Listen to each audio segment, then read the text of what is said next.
I'll make a quick formal introduction. So for the purpose of the audience, this session is the first session of the day, and it's a virtual discussion or a panel discussion. And it will focus on exploring digital disruption and innovation for downstream operations. So once again, very excited to have everyone here today. Quick reminder, there is a Q&A functionality on the right-hand side. So if you have any questions for the panel or for the moderator, just please drop the information into the Q&A box, and we'll pick those questions towards the end. So who do we have here with us today? So we have Philippe Duro from Chevron. We have Lance Medlin from Nacero, Tuanus Myberg, who is just about to join us, and he comes from LyondellBasell. And of course, we have our moderator as well, Nathan Leonard, who is Director of Business Development, Hydrocarbons for CORYS. So quick reminder to the attendees that you joined in listen-only mode, so you are muted. The questions, the Q&A side of it, as I mentioned before, drop the Q&A into the Q&A box, and Nathan will select them towards the end. So that's it really, guys. Over to you. Hope you have a great session. We'll track down Tuanus, and he'll join you in a moment. All right, great. Appreciate it, Mark. Thank you to the panelists and all the conference attendees joining us today. A little bit about me and my organization. I'm the Business Development Director for CORYS, Inc. We provide high-fidelity dynamic simulation to the process industries. Our models are used for process design verification, control code validation, operator training, process optimization, what-if analysis, and we're moving more towards the AI and machine learning space, essentially using our models to teach the algorithms. There's actually an example of this in one of the papers in our virtual booth. You're welcome to visit. It details a machine learning project that we've co-developed with ABB, and there's some other interesting simulation case studies available for download on there. We have an excellent panel today. We have a very diverse knowledge base. So I'd like to take a minute and let the panelists introduce themselves and give us a brief snippet about their backgrounds before we get into the discussion. So let's start with Philippe, if you want to give us a little bit of an introduction. Yeah, thank you, Nathan. Yes, my name is Philippe Darou. I'm with Chevron. My role is Industrial Network Product Manager.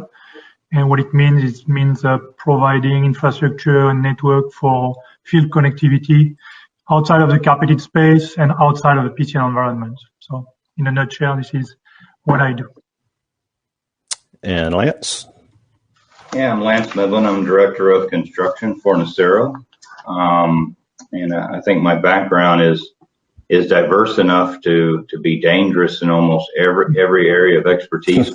Always rely on the Philippes of the world. Nacero is a development stage company, and we are developing large project, greenfield project, gas to gasoline facility just west of Odessa in Pinwell, Texas. So a lot of opportunity to adopt new technology, and I think the topic of the discussion is promptly named the absolute disruption in trying to adopt the correct technology. Yeah, so along those lines, I know, Lance, that you spent a significant portion of your career in the upstream space.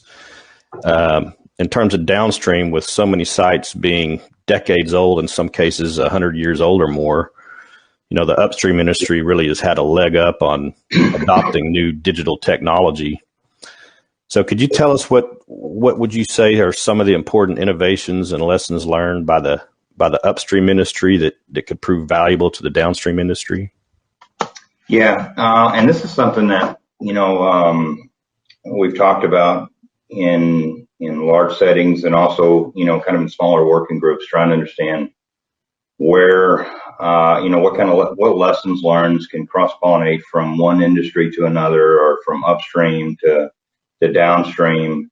And I think, having spent a good portion of my career in upstream and downstream, Some of what I'd like to see transfer into the downstream industry is the preference to outsource large amounts of expertise. What we tend to do in the downstream industry, and I think it's a lack of greenfield opportunities, is we tend to try and self-execute a lot of the scopes using existing skill sets within existing organizations. So unless you're talking about a large greenfield project or a very large brownfield project, what you'll see is a strain on the existing operations organization or the SMEs assigned to that from their supporting functions, as opposed to going out in a true greenfield environment and finding the subject matter experts and outsourcing that scope. So it's kind of a self-execute versus a self-execute, self-perform approach, which is predominantly in the downstream sector, versus a outsource, bring in the right SMEs, sub out that scope, contract out that scope. And what I have found is that it's really about muscle memory and repetition. So in the upstream market, take offshore, for example, look at how many billion-dollar plus greenfield projects have happened in the upstream industry in the last 20 years. And I don't know what the number is, but it's a lot. It's 100 or more. And then ask the same question for downstream: how many billion-dollar plus greenfield projects have been FID'd in the downstream industry? And the number's a lot lower. It's very low. So you think, okay, well, what did upstream learn in those 100, 200, 500 different projects? Well, they learned that, okay, take commissioning, for example. I'll go off topic and talk about commissioning, for example. Commissioning isn't a business line that used to exist, but it happened in repetition, where we used to just be an activity we expected operations to do. Just, hey, operations, come in and do this. And after a lot of different projects, we said, you know what, that's kind of a different skill set. And then businesses popped up, and now there's entire organizations that specialize in this. And that came from doing the same thing over and over and over and again. And so if we can take those lessons and transfer them down to downstream, and not just commissioning, but how do you design your facility? Do you want to do it in-house? What resources do you rely on? So from a business practice perspective, I think there's a lot that can be transferred. Yeah, that's a really good point. I know in the development of our simulation projects for downstream, one of the biggest hurdles that we have to get over is access to the SMEs, because they're usually running the plant. They're the operators, and they just can't leave their designated role for very long. So that makes a lot of sense. So I have a question for you, Philippe, about the innovation within Chevron. I know traditionally, say, a field worker would perform his or her duties with just a gas detector and a radio. At a high level, can you tell us how Chevron field operations have evolved in this age of Industry 4.0? Yeah, I can try to give you a kind of a taste of where we are right now. I mean, you're right. I mean, in the past, you had people in the field, and what they had was minimum a gas detector, radio, maybe a notebook to write what they have to write. I mean, and we are changing that right now. I mean, we have to be more flexible, take care of the safety of the people in the environment as well.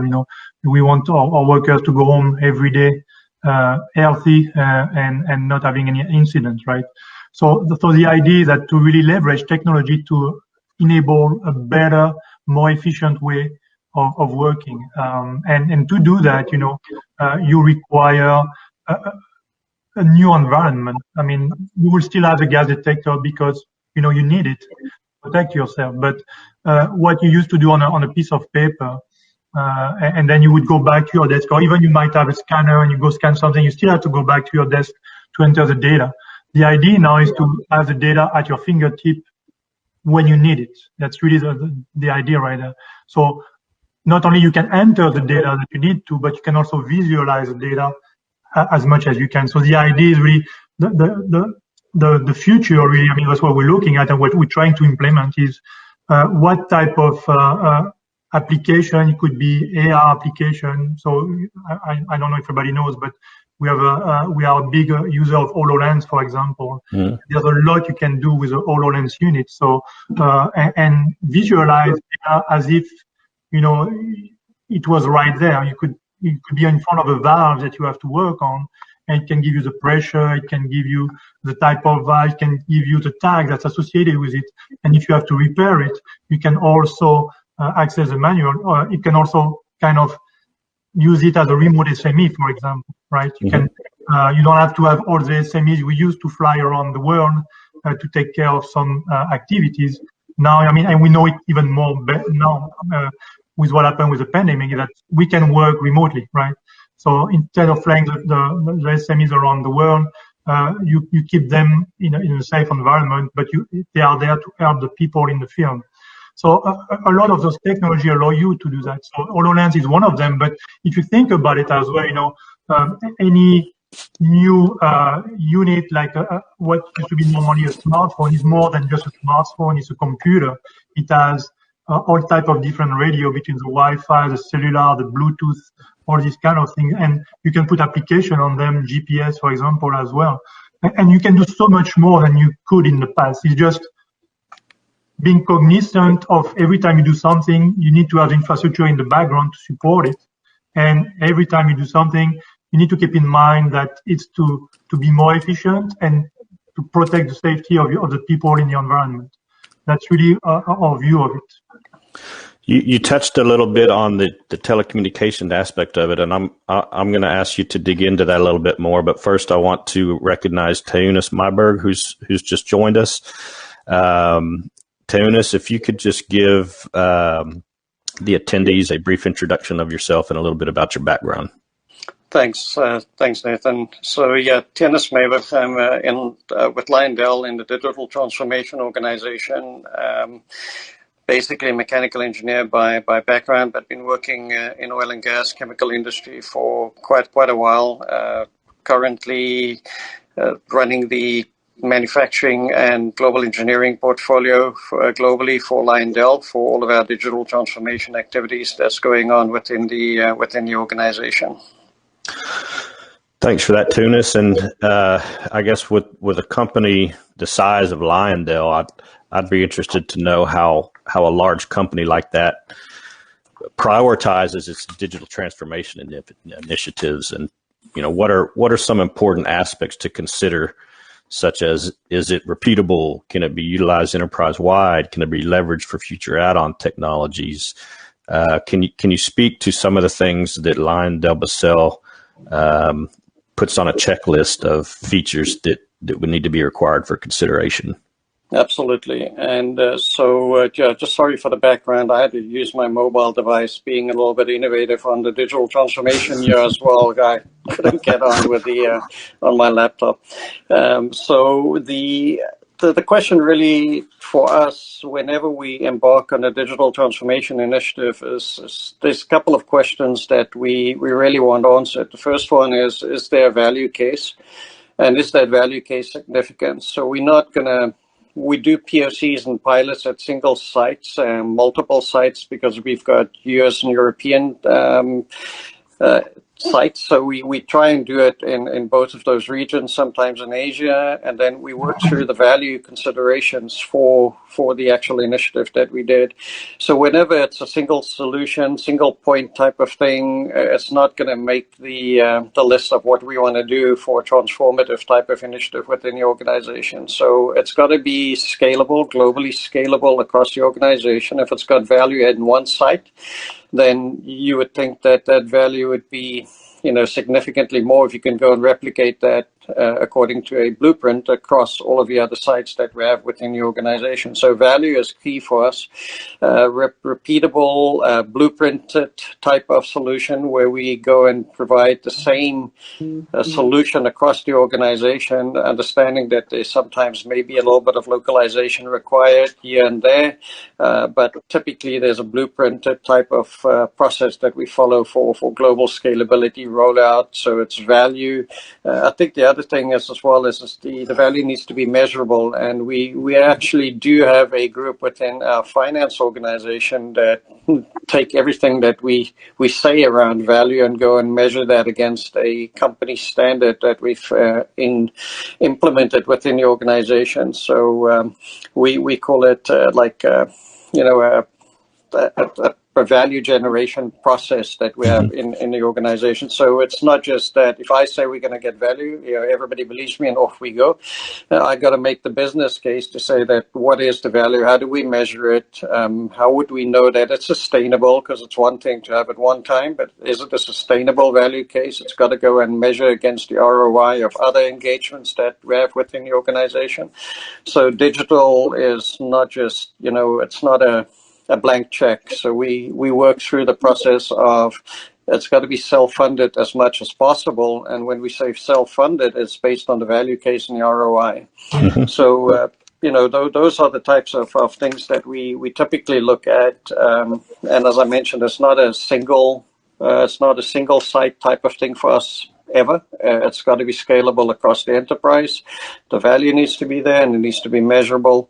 And we typically try and do programs of work as well. What I mean by that is it's one thing to deploy a solution, but if you can add that solution onto a different or complete program of activities. So for example, if you bring in mobility in your organization, you're going to have things like networking infrastructure, you're going to have mobile devices, the different classifications of the devices, but then you can also bring in things like a permitting solution or some other activity that would enhance the value of just the mobile devices. So that's typically how we go about doing it.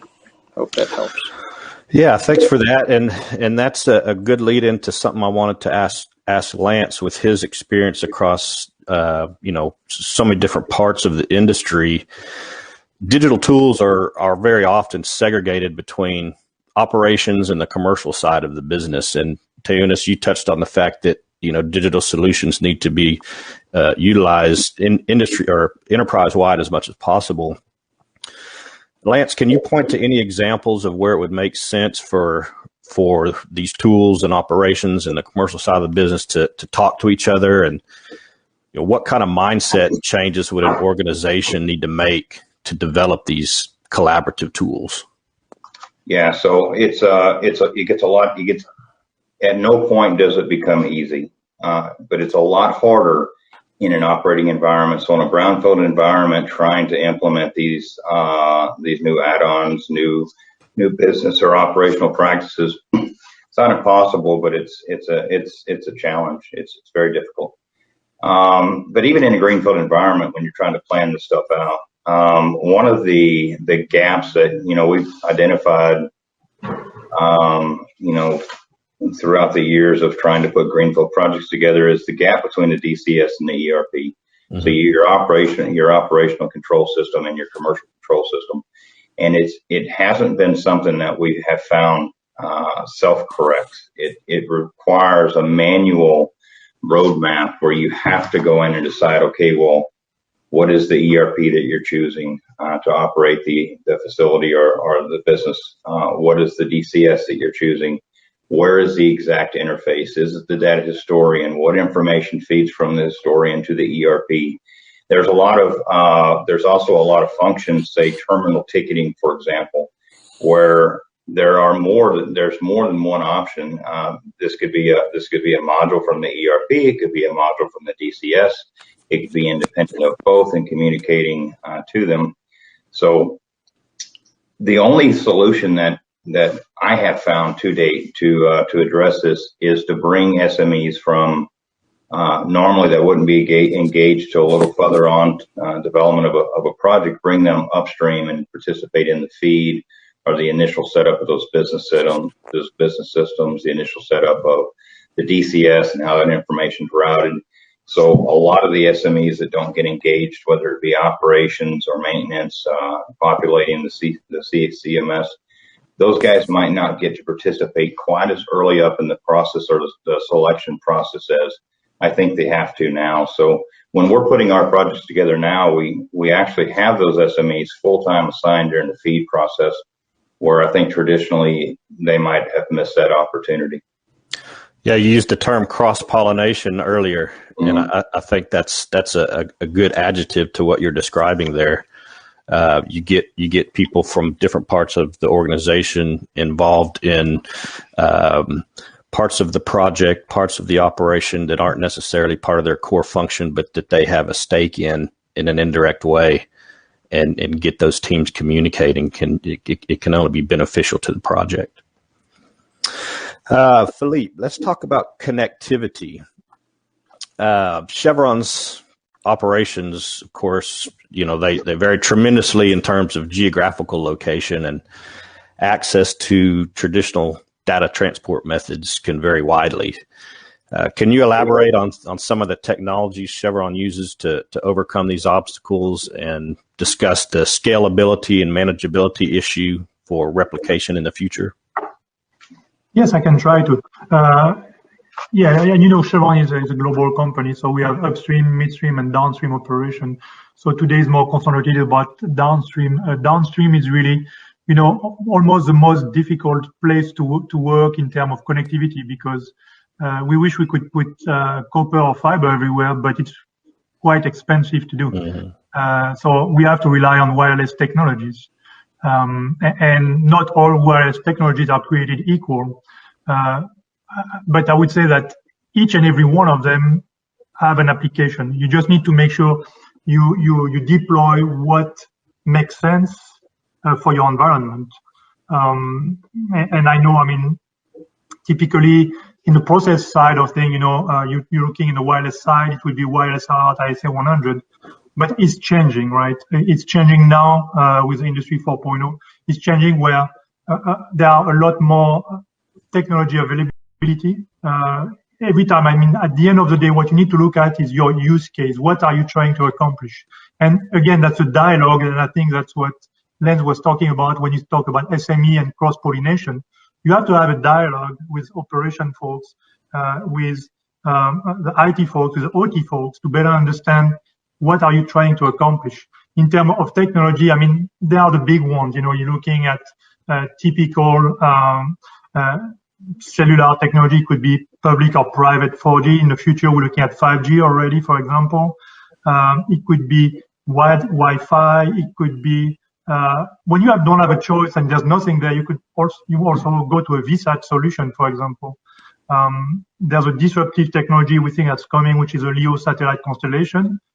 We don't think it's as mature as we wish it was, maybe in 2 years, something like that.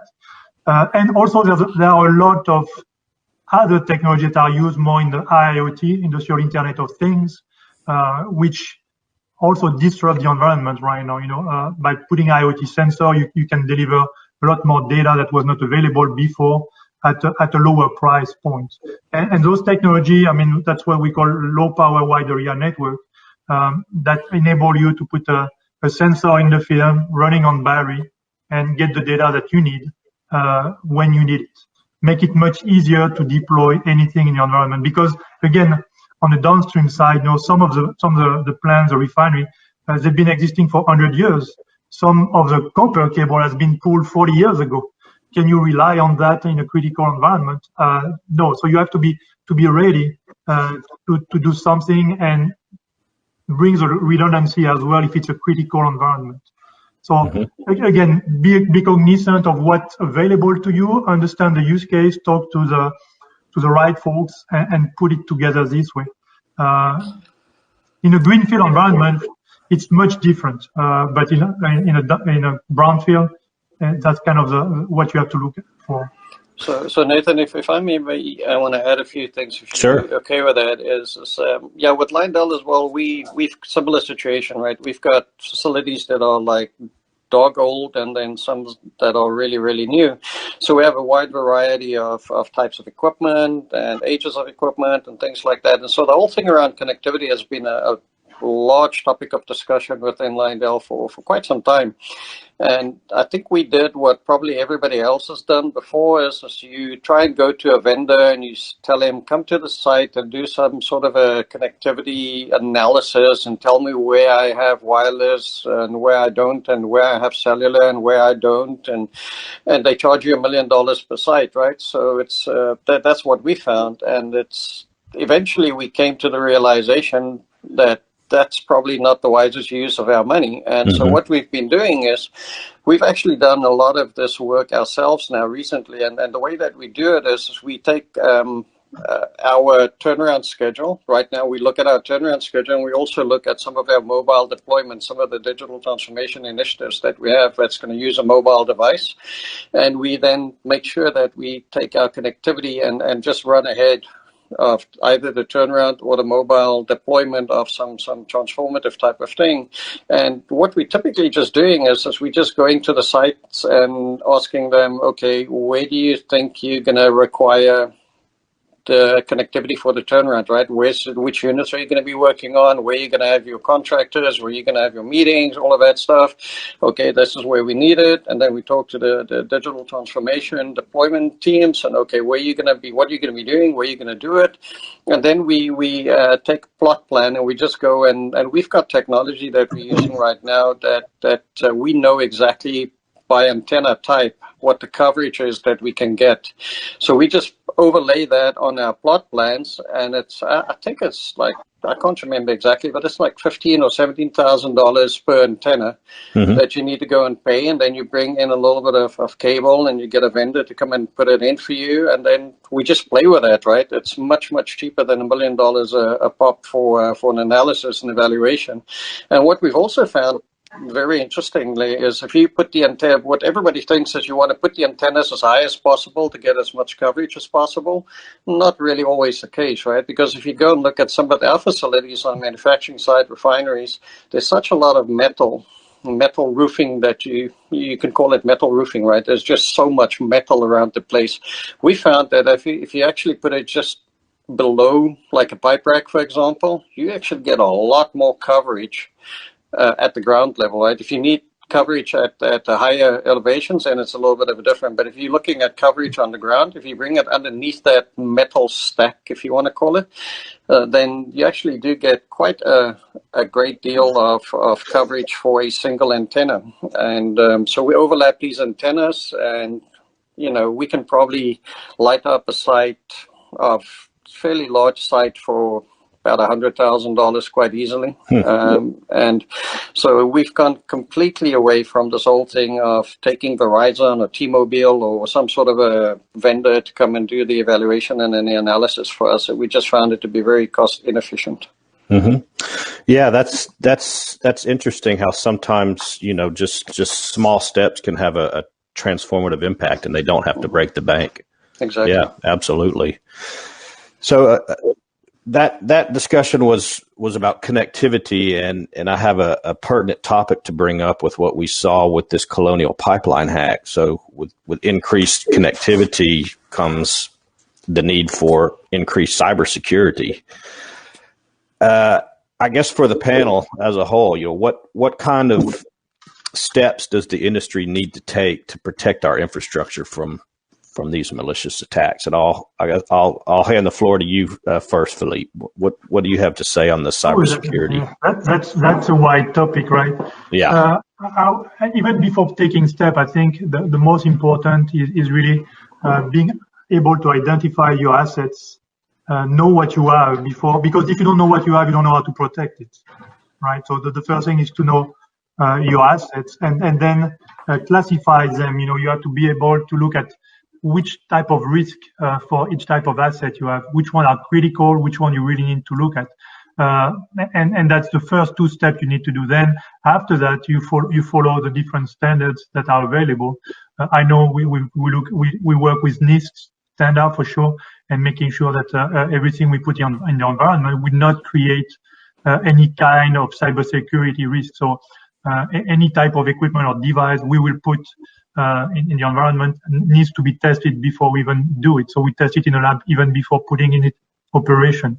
But again, for me, the first step is really know what you have. Know what you have to protect, because if you don't know what you have, you don't know what you have to protect.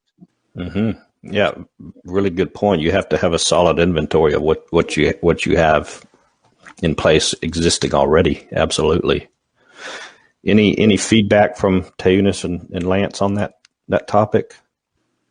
Yeah, I think know what you have, but also just focus on your partners, because it is a really broad topic. You're talking about security or cybersecurity. You can break that down into facility security or business security. You can break it down into operational control and how that could be compromised from not nefarious offsite actors, or business information that's being transmitted offsite to via your ERP. It's such a broad topic. I think the kind of rifle shot approach is probably for us to just narrow down your partners and who you're working with. So for Nacero, we've partnered with Emerson, and we rely on the input of the competency of our partners like Emerson, and that's from a facilities operation or for facility security. For business security, there's also another suite of subject matter experts, anywhere from Pinkerton or anyone else who might provide the business security as well. So I think Philippe is right. It's such a broad topic. You kind of have to choose which tools you're going to approach that with. Mm-hmm. Yeah. No, and in our world, really, we have really significant firewalls in place between the business network and the operational side, right? So, and there's data that moves and there's data that doesn't move. So if there's a situation where there's a data that needs to go across these firewalls, or potentially into the cloud or into a vendor application or tool, we have a extremely stringent process around security assessments, vendor assessments, where we do pen testing or penetration testing. We do a number of things around the vendor to make sure that whatever data we provide that vendor, that we understand what they're going to do with it. We have data classification that drives a lot of the cybersecurity work that gets done. So if it's not very significant, the data, then there's less requirements that we have for the vendors. We have what we call an architectural review board, which would take every tool and application that we want to bring into the organization, and sometimes it may even be an existing application but a different module or a different sort of a wrapper that they want to do with that application. Then we still go through the actual architectural review board, go and determine what is a what are all those things that we want to make sure that the vendor can comply with, so that we are feeling good with them bringing that application into our landscape. And then as soon as that application actually touches any of our data, it becomes exponentially more difficult for us to gain approval, even to bring that into the landscape. So our cybersecurity group is actually very, very good, and everybody hates them, so they must be doing their job well. So yeah. I appreciate that, Tuanus. I want to hop around a little bit here, because I want to make sure we touch on the topic of Lance's organization, because it's such a cutting edge plant that these guys are designing.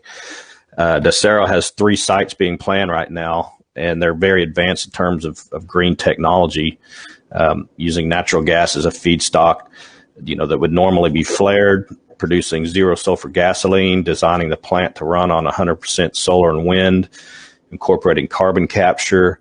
Do you see any opportunities for things like digital twins to be utilized in the design phase, the construction phase, operations phase, and what kind of positive impacts could this have on the project? Yeah. So here's the analogy I like to use. I like to compare digital twins to power steering. Once power steering was invented, there's no reason not to use it. So you don't have to have power steering in any car that you buy, but why wouldn't you? Because it's better. So, and that's kind of where the analogy stops. There's not much more you can you can do with that one. But it kind of sets the frame that yes, we are using a digital twin. So we're developing the framework now with Emerson and with other contractors that we have to kind of decide what's the output that we want from that. Operations is having operations as a lead on that, working with our engineering team. But there'll be no scenario where we don't have a fully engaged digital twin. The question is, what do you want it to do? There's levels of interaction from having control authority out of the digital twin to just having read-only data and using it for process optimization. So somewhere between those two, you optimize what's best for your facility, what's best for that team, and then you produce that. But I don't think there's a world anymore where a large-scale CapEx project is funded that doesn't take that technology on. The challenge is probably in a follow-on question or follow-on conversation. The challenge is, when do you stop? Or when do you freeze the technology? And that's a challenge that I have had in putting these things together over the last several years. Is the market advances at a pace that it outpaces the selection process. So if you were to put a team together to say, okay, well, this is the framework of the digital twin we want, or this is the technology that we want, and you said, okay, 30 days from now, I want you to come back and tell me what you selected. At the end of that selection period, the market's changed. It's evolved. It's a very, very quickly and rapidly evolving market. So how do you freeze your technology selection? That's the biggest challenge I think that we all face. The only path through that I have found myself comfortable with is really not freezing the technology, but kind of freezing the team that does that selection. So if you're going to choose a partner, if you're going to choose a main automation contractor, if you're going to stick build your own team, to put that team together, freeze that as your digital twin automation group, and then just be comfortable with the fact that as you're going through this selection process, the market's evolving. There's new technology out there. You might write a purchase order for something that is obsolete, especially if you're looking at a 3 to 5 year construction period. If you're looking at a major CapEx project, by the time you're operational, that technology might not be the cutting edge that you want it to. So you've got to set up an environment where you can evolve and adapt to new versions of the technology, or even superseding it with something that might not be just a better version, but a better product. So I think that's the biggest challenge that anyone specific to this conversation, automation and technology in the downstream industry, that's probably the biggest. That's one of the largest challenges that I have faced. Mm-hmm. Yeah, it's kind of analogous to the space shuttle program. That was developed over decades, and by the time they were actually launching those vehicles, the technology they were using was obsolete. But at some point, they had to freeze it and develop the project. So on a shorter time frame, yeah, we see the same thing going on in our industry. Now that is I wouldn't call it a problem, but an issue that we face probably more prevalently in greenfield projects. Greenfield sites are going to naturally utilize modern digital tools in their development, but for older brownfield sites, as we mentioned, some being over 100 years old, Tuanus, can you tell us what are some digitalization steps that can be taken that make sense to implement on a cost benefit basis? You had mentioned some kind of small scale steps that had been taken that had a big impact. Can you give us some other examples of some smaller steps that have been taken that have had a big impact on the operations? Yeah, sure. And maybe just one comment on what Lance was talking about over there is we are in process of building a fairly large facility at the moment, and we're doing 3D modeling for that. We're having a SBO Smartpoint for operations. We're going to be putting that has been put in place. But so a few comments on that I think might be useful is that when the project budget was put in place, bringing that into into the project was really justified based on the cost saving during the actual capital build process. So the bringing the modeling software in there was justified at that point in time. So to go back into the operations side, to bring it into the maintenance, reliability, operations space, what I'm seeing there is it's very, very expensive, very expensive per site.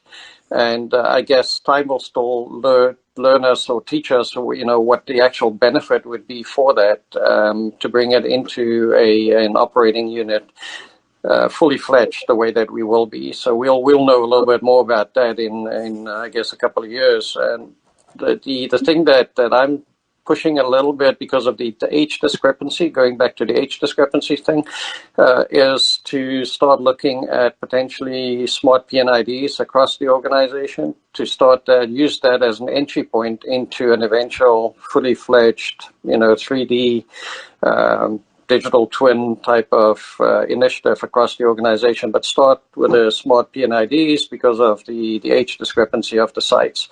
So then you have some form of consistency across the organization that you can then expand on, right? That you can take through the business. So that's one of those things around it's. I think it's far less complex, it's far less expensive than digital twin, and you can get an immense amount of benefit on your asset register, your asset information that you have within your organization. So that's one thing that we're doing. I think the other thing that we've seen with just with the COVID thing as well is, right, it's made a lot of changes to us, the way that we actually operate within our organization.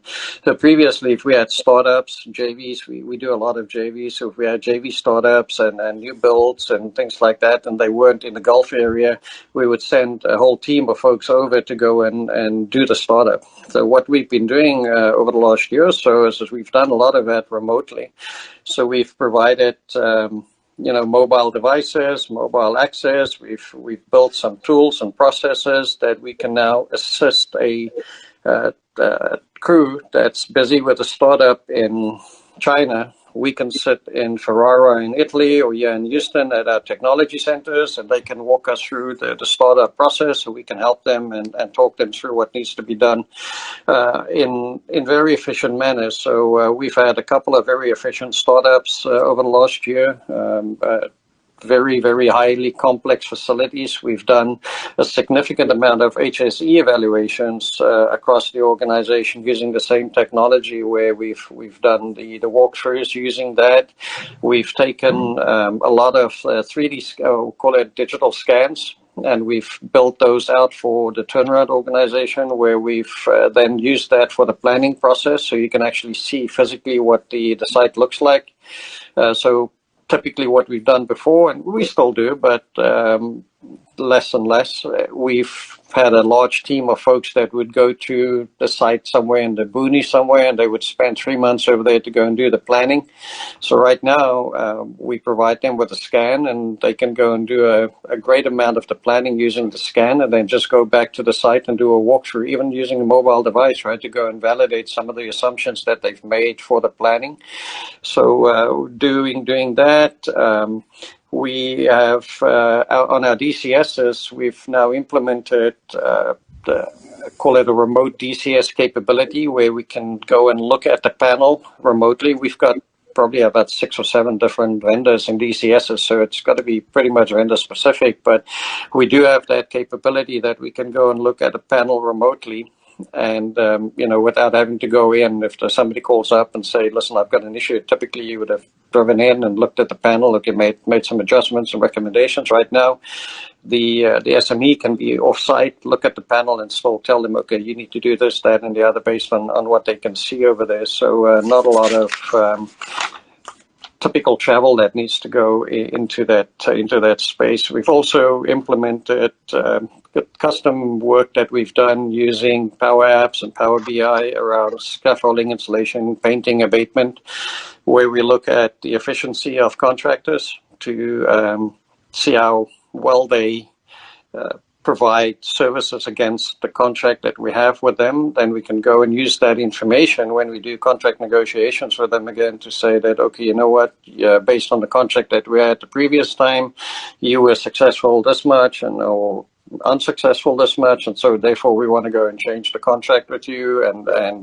But in Europe, we're even putting some things in place that would be, if they meet certain criteria, there's a they get some gain share or something like that helps with contract negotiations. So there's a whole host of things that we as an organization are doing. And then one interesting thing that we've just done recently is we've put together what we call a digital transformation challenge across the organization, where we've opened it up for low code, no code development, where we created teams of 3 to 5 people. We had about 70 or 80 teams of this across not just manufacturing, but finance and everywhere, HR, procurement, the whole 9 yards. And they had to come and basically make a presentation to a group of judges that would look at what they've come up with. So we've had things around automation of reports. We've had things about putting the HR recruiting process online fully without having any paperwork and documentation. Just a ton of excellent initiatives that the company's come up with. And we chose 5 of those, and they had a group of judges review that, evaluate that, and a lot of these things that came up during this competition are now actually going to be rolled out to the site, and it just creates, both that transformative initiative type of based organization, and I think it was very well received, and so we'll be doing that on a continuous basis now. That's interesting. That's true continuous improvement there, and that's taking feedback from the people that have the most value in providing it, because they're giving feedback on their specific roles and how they could do their job better, what tools they need. So yeah, and they don't have to wait for IT, right? They have a little bit of skin in the game, and they have responsibility themselves, not waiting just for somebody else. Yeah, and that's kind of breaking down the barriers, breaking the gates, and opening up communication channels that wouldn't otherwise be there. So, yeah, a lot of benefit there. Question about, we talked a lot about technology in Greenfield. We talked a lot about how incremental steps can really help in brownfield sites. But let's talk a little bit about one of the issues that we all know is occurring in brownfield facilities, which is the aging and retiring workforce. All this legacy knowledge over the years that has been running these plants efficiently is leaving at a rapid pace now. Knowledge capture is a real issue.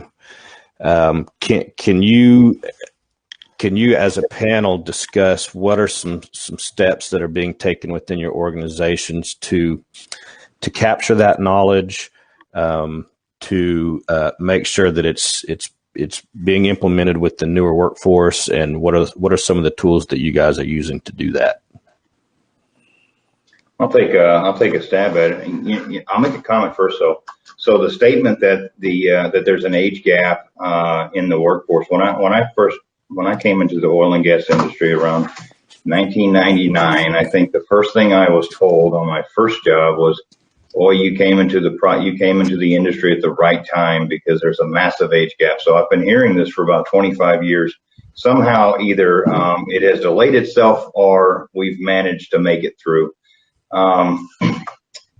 So let's just assume that there is or isn't. I think on the knowledge transfer, and again, this kind of goes back to one of the first statements, where in an upstream environment where you've got a lot of repetition, you've got a lot of greenfield, large projects, you start to get some lessons learned on how can we do it better, and you get an opportunity to implement those a lot more than large downstream projects.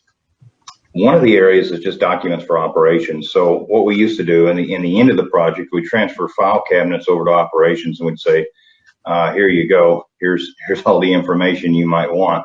Or you'd get, when we went from file cabinets to hard drives, you get, a couple of large hard drives or a couple terabyte drives, and they're all PDF, non-searchable files. And say, okay, well, here you go. Here's your information that you want.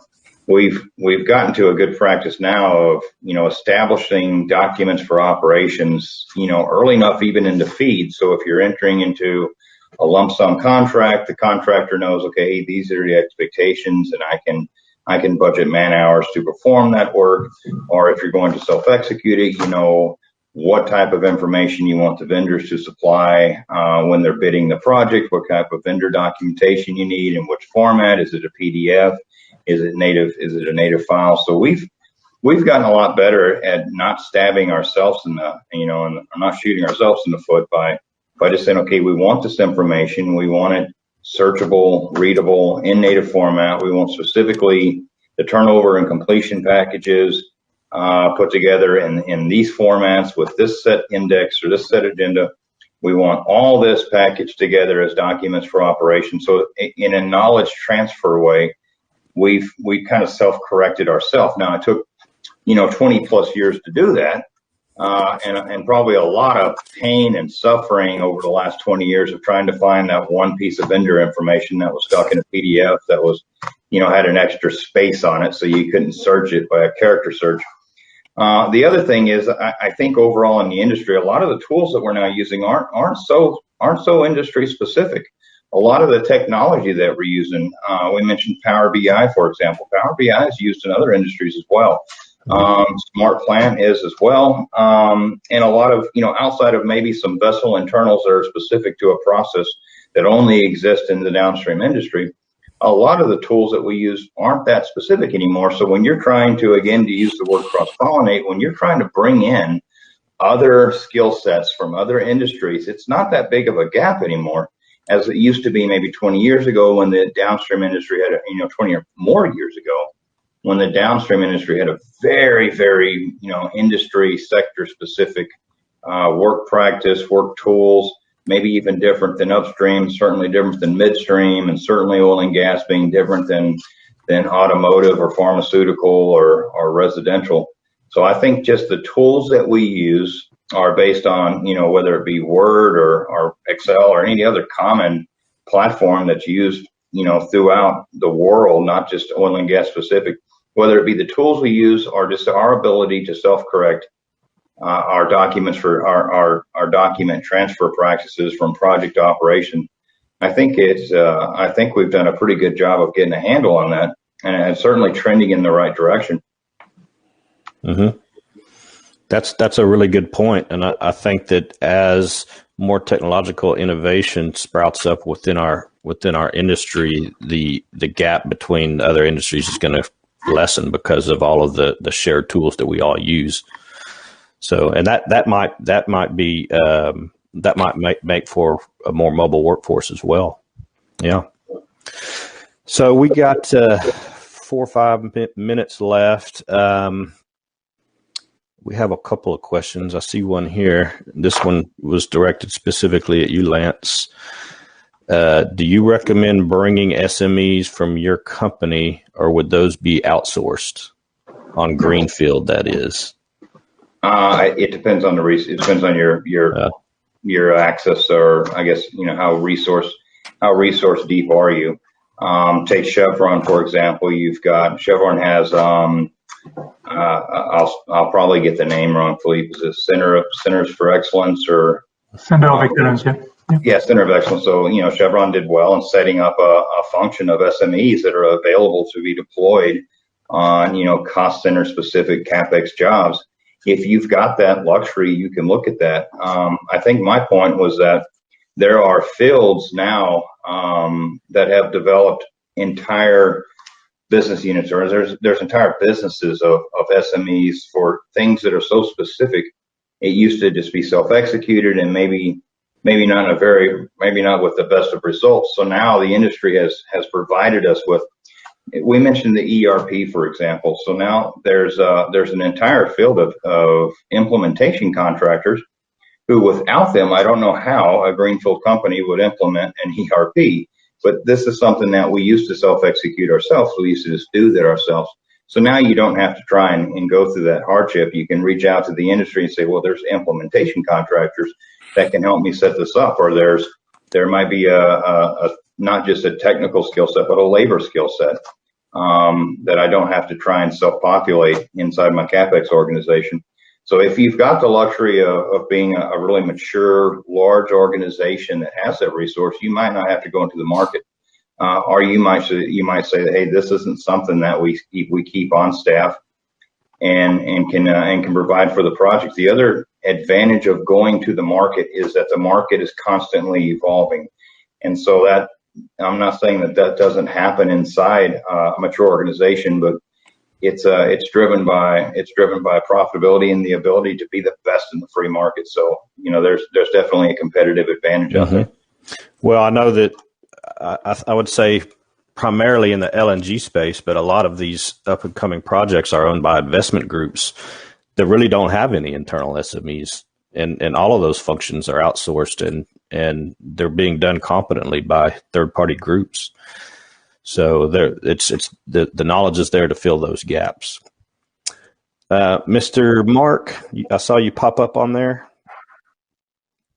Yeah, it was just to let you know that we've got about 4 or 5 minutes left. Okay, got you. That's the only question I see that's popped up so far. Why don't we just take one kind of final round and just make some general comments on this topic. We'll start with you, Tuanus.